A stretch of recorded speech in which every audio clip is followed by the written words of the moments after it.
Coming up on this edition of Command Center, Coach Commands with Ron Rivera.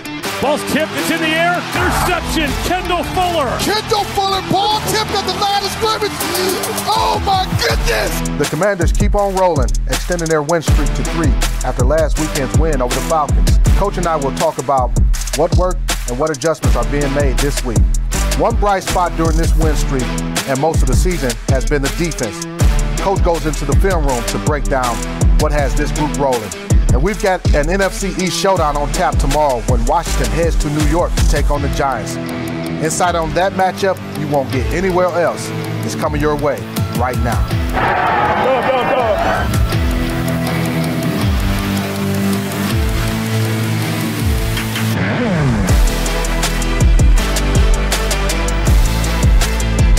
Coach Commands with Ron Rivera is presented by your local Honda dealer. This holiday season, start making memories with a new Honda. And during Happy Honda Days, find the perfect Honda for you. Don't wait. Visit your local Honda dealer today. This game was going to be a physical, knockdown, drag out, whip type of game. Okay, they're a hell of a football team. Give them credit. They're a physical football team. They tested us physically. We came out on top. Why? Because we just happen to be the better team. Okay, understand where we're headed, understand what we're doing, and understand what it takes. Every game will have a different personality. All right, we got a different team coming up next week. Enjoy this, and then we're going to refocus, okay, and get our asses ready to play some football. Now, I got a ball here, and the only reason I'm going to give the ball to him is because it's his first 100-yard game.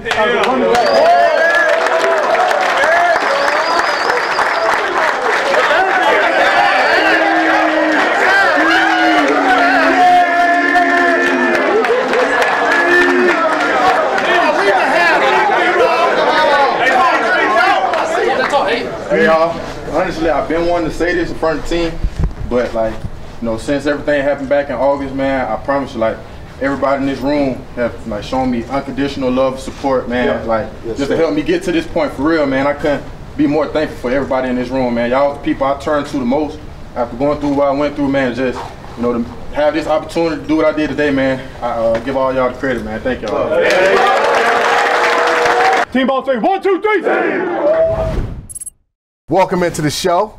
I'm London Fletcher. Clearly I'm not Julie Donaldson, but I'm a joint coach on Coach Commands. I appreciate being here with you. It's good to be here. We also have Logan Paulsen standing by at the telestrator. Captain. All right, Coach, let's get into it. You guys have won 3 in a row, 6 out of your last 7. What has been the key for you guys being able to reel off these games? You know, it's been interesting, Fletcher, because as you watch the way our guys practice, the way our guys play, everything we've been working on, they're taking right to the field. And that's been a really huge plus. But I think one thing that really is shown is that we're running the ball very effectively. And a lot of good things happen when you run the ball. You and Logan, you guys are going to talk about your defense a little bit later. But I want to know, how has your defense been so dominant? What's been the key to these guys being so dominant as a group? Well, I think it's twofold. I think first and foremost, as I said, we've run the ball successfully, and what that's done is it's kept our defense off the field, and in inverse, it keeps their offenses off. So that's why I think we've had a lot of success. A lot of guys are playing really well right now. A lot of good things that we're being able to handle the run in some of our basic fronts, so we don't have to load the box all the time, which also allows us to really just rush 4 and be in good coverage position so that we can take away certain throws. Rookie running back Brian Robinson, he had a tremendous game against the Falcons, rushing for his over 100 yards for the first time in his young career.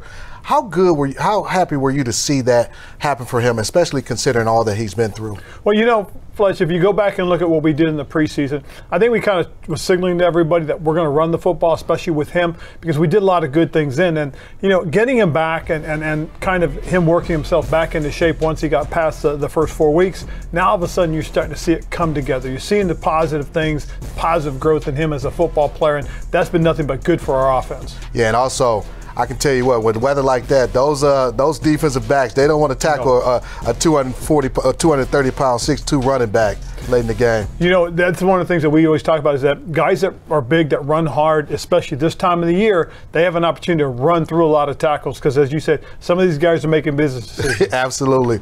One more game before the bye week, heading into New York to take on the New York Giants. What has been your message to the guys in practice this week? I think first and foremost, just don't get complacent. When you're winning, it covers up a lot of things. But secondly, this is a good football team. They've got a lot of good things going for them. Probably the biggest thing they have going, though, is Saquon Barkley. I think he's one of the really good football players in this league. He's back. He's healthy. You know, last year was an off year because he was coming back from surgery, but now you see him and you see how dynamic he is as a runner. Secondly, Daniel Jones has got as good an arm as anybody in this league, and if he gets time, he can throw the ball. The next thing they do well is they're a very aggressive, opportunistic defense. And so we've got to be on our P's and Q's as far as our protections are concerned. Give our quarterback some time if we're going to throw the ball. Secondly, if we run the ball primarily, that's a big plus for us. What do you think about Coach Daboll and the type of job he's done in his first season as the head coach of the Giants? I think he's done a great job. He really has. Again, you look at where he came from. He was up in Buffalo with that offense, had them really clicking. Now all of a sudden he got them going. They're one of those multifaceted offenses. They can do a lot of different things and do them pretty well. It's just a matter of being able to game plan and put it together for them. And I think part of their formula too is I think they like to keep the games close. That way in the fourth quarter, now it comes down to who makes the biggest mistake. When you have a division game, what makes these games a little bit different than the rest of your season? Well, the big part is because typically you know them. They know you. Well, we don't know them as well because Coach Daboll's new there, but we are who we are. We've done what we've done, and so they have a little bit of that type of insight as far as advantage is concerned. But because this is a rivalry, a natural rivalry that we play twice a year, close in proximity, there's a lot at stake in terms of just personal pride. Oh yeah, that stadium is going to be electric. Yes. Both of you guys are fighting for playoff position. I can't wait to watch that game on Sunday. I'm looking forward to it too, Fletcher. I just think this is an opportunity for us to take another step. Well, not watch it. I'm not just going to watch it, Coach. I'm going to actually call it. While Coach heads over to Logan in the film room, let me help set the table about this Washington defense. In the win on Sunday over the Falcons, the Commanders' defense only allowed the Falcons to find the end zone one time and put the pressure on quarterback Marcus Mariota. This group continues to be a dominant force during the team's current run of 6 wins in their last 7 games. And here's a look at some of the stars. Following his pick 6 in Houston, Kendall Fuller made another crucial interception with a little over a minute left in the game when Mariota threw a pass intended for Cordero Patterson. And with playing New York tomorrow, he's had passes defended in the last 5 of their 6 games against the Giants. Montez Sweat continues to impress this season, as it was his 3rd straight game with at least 1 sack. He's had 7 sacks this season. And Kendall Fuller just may not have made his game-sealing play if Daron Payne hadn't tipped that ball first. He's tied for 4th in the NFL with a career high of 13 tackles for loss in 2022. Let's go into the film room presented by Mavenspire. Ransomware goes 3 and out with Mavenspire's Smart as a Service cybersecurity offerings. Learn more at mavenspire.com. Logan and Coach, take it away.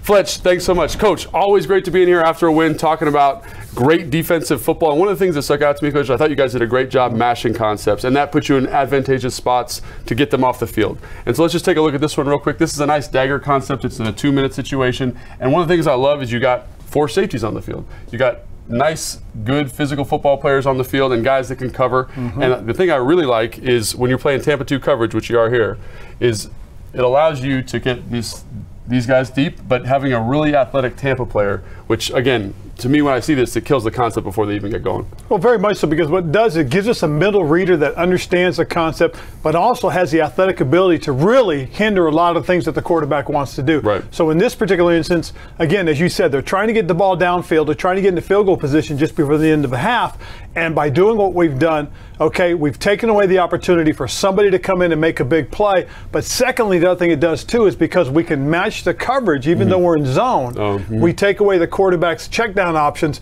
and now he's forced to run. Yeah, absolutely. And it's cool to see coverage when it comes together like this. Like there's no opportunity to go with the ball and guys just being where they're supposed to be, and that's got to make you excited as a coach, I think. Oh, very much so, because it just kind of shows you that, you know, what's taken a little bit of time for us to get an understanding and a feel for our concepts, our guys are now putting it into practice on the field. Absolutely. And the other thing about this, Coach, is again, the coverage was great, but we got to talk about the rush. You got 3 awesome football players in here, but just the relationship between these guys right now just seems to be getting better and better each week. Absolutely. And the interesting thing is everybody understands when they're rushing with Montez, there's an opportunity for something exciting to happen. Right here, we got Montez and Jonathan working together. They're running basically what we call an ET stunt. And again, what's going to happen is Jonathan's going to set him up. He's going to come in, he's going to pick off of the center and off of the guard, excuse me, and then Jonathan's going to wrap. Now, the thing you would like to make sure we have a feel for those that we're in sync over here. They're turning the protection this direction. They're going to chip on their way out to try and slow things down. So really what you would really want to happen in this situation is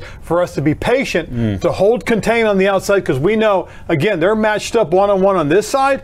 Somebody's going to win. Yeah, and they win definitively. I mean, the physicality of this rush is awesome, the speed of that rush, and you're right, just if you keep contained there, I mean, it's an incomplete pass, but you're looking for sacks, right? Oh, yeah, that'd have been a great opportunity for him to get a sack, keep the clock going, and back them up even more. Right. The other thing that did it was awesome was the play-action pass game. I thought you did a really nice job matching that. And I look at this play and I say, oh, our guy Jamin Davis did an excellent job falling underneath this kind of drift concept here. I actually think the ball could be out early. Then you look at the film a little closer, you say, what's this guy Ron doing here in terms of helping out his coverage players? Well, the big thing is because he's gotten such good push, the quarterback can't step into it right now, because as he starts to step into it, he's got the guard in his face, so he's got to hold it for a second, try to move out of the way, and then he tries to hit the second window, which is really dangerous because our safety's now driving down on the dig. Yeah, and you can see it a little bit from here, right? Here's Payne, right? How he's pressuring through the guard, and the quarterback doesn't like that. He doesn't like that because to me this receiver's open, but Payne really eliminates that throwing window just through his body presence,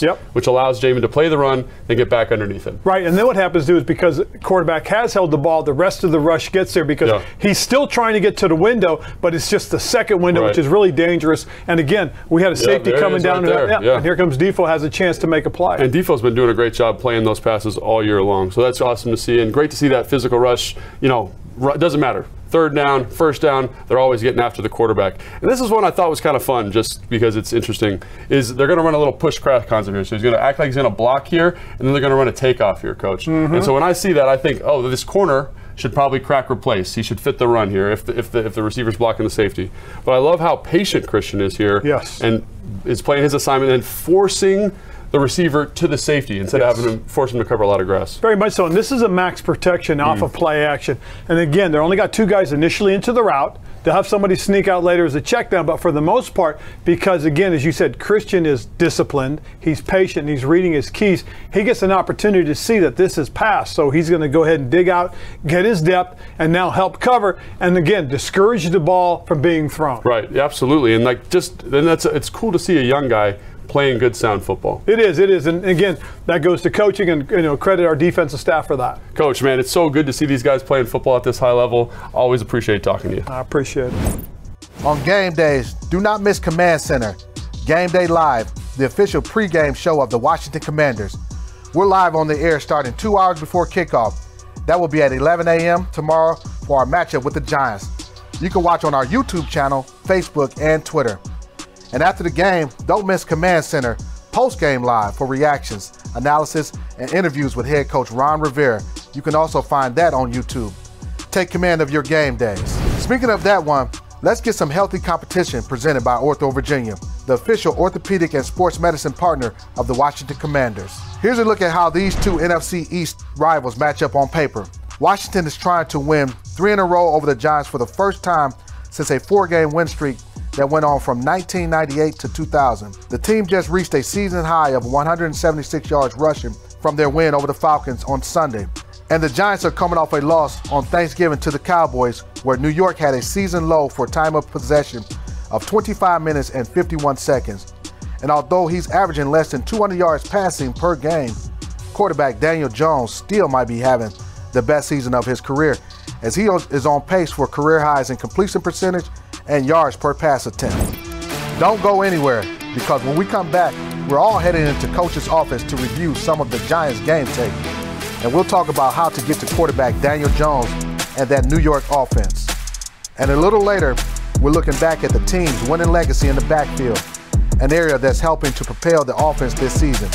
That's ahead on Command Center, Coach Commands with Ron Rivera, presented by your local Honda dealer.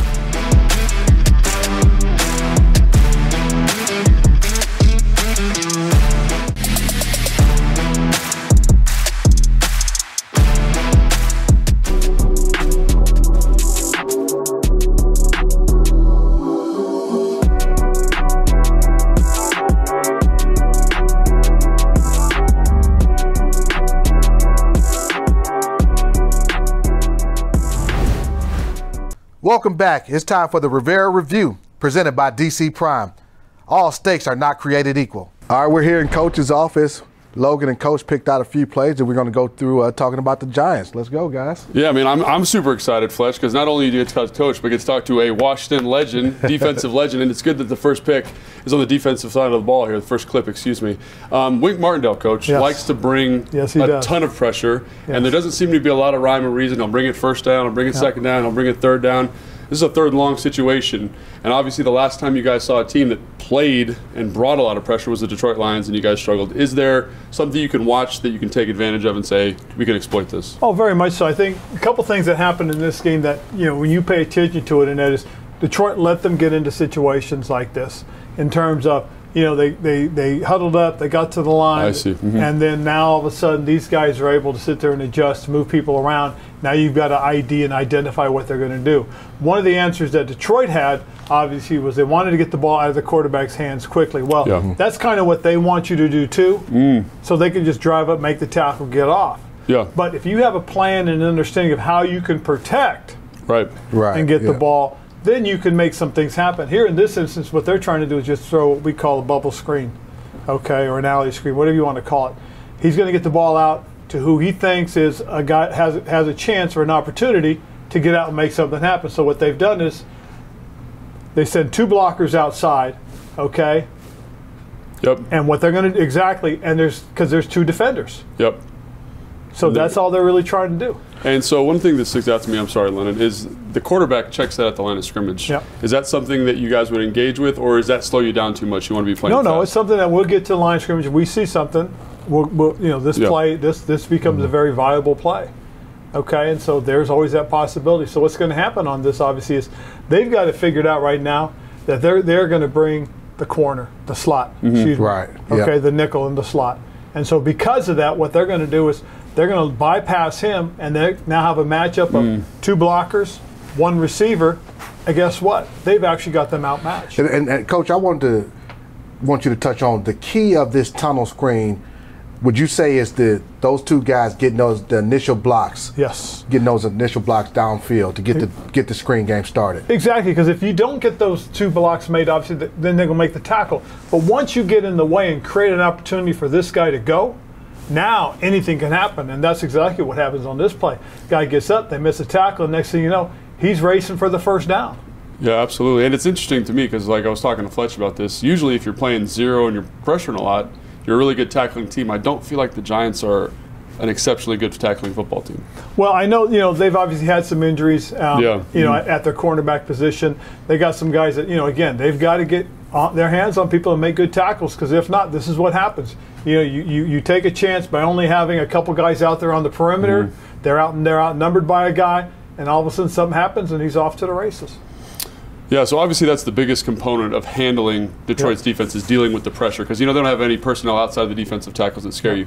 To me, it's the offense that's kind of interesting, right? They're struggling on the offensive line, and they kind of each week have a plan for the defense, right? Against the Dallas Cowboys, it was this keeper or boot action. Yep. How do you deal with him, not only as a guy in the keeper boot, but also RPO, also zone read, because he's a big part of what they do in terms of finding little edges on third down. Very much so. And again, they're going to come to the line of scrimmage. They're going to look at these guys, and they're going to say, hey, you know what? We got to move the quarterback. We can't let him sit back there and be a sitting duck. I think in this game, it's something like their first 9 or 10 plays were all passes. And I think 4 of them were movements. Yeah. Yes. Okay, getting the quarterback out of the pocket, getting him out of harm's way, giving an opportunity for him to buy some time to find receivers downfield. And that's really what they've done. Because they're trying to counter what these guys do best, and that's the Cowboys. They're very good pass rushers. Yeah, and one of the things that I'm always fascinated by, because Kyle ran a lot of this, is why is this so challenging to deal with? It's different than a play-action pass.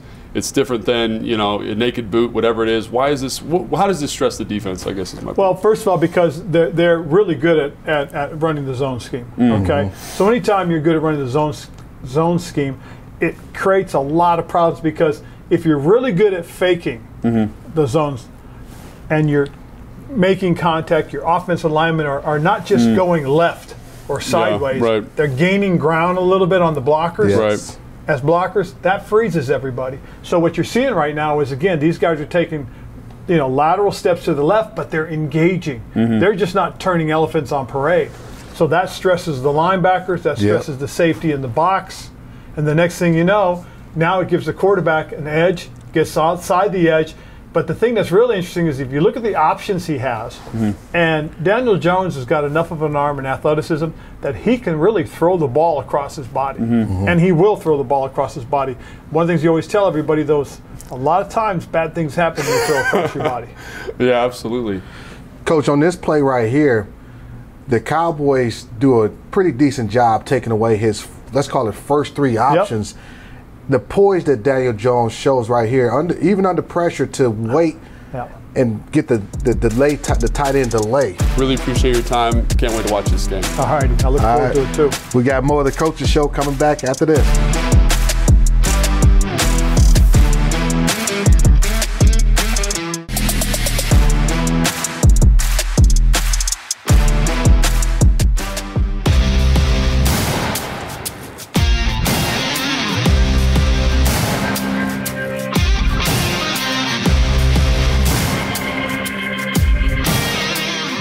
It's time for a winning legacy presented by the Maryland Lottery. Play fast, win fast with the new Fast Play games from the Maryland Lottery. Today we're flashing back to December 3rd, 2018, when Washington running back Adrian Peterson broke off a franchise record 90-yard touchdown run against another division rival, the hated Philadelphia Eagles. That play remains the longest run from scrimmage in team history. AP had some pretty memorable moments during his time here in Washington. Back here with Coach Rivera. Coach, how big has your team's rushing attack been to the key to your success? I think it's been very big, Len, and I really do. I think the big thing that has really happened is, we have a two-back approach. They both are very dynamic. They both have their individual traits that are really good. With B-Rob, we know we got a big physical downhill guy that's very elusive and has got some power to him. Then you turn around and you got AG, who's a very athletic guy that can slash, that can go out into routes, catch the ball, and be tough in space. So I think because of that combination, we've been able to do some really good things in terms of running the ball and maintaining the time of possession. Lastly, what's going to be the key for coming out of New York with the win tomorrow? I think first and foremost is we've got to establish the run. Okay, I know it's not, you may not have success right away, but we've got to stick with it. We've got to continue to pound the ball inside. All right. Thanks for watching Coach Commands. We'll see you next week.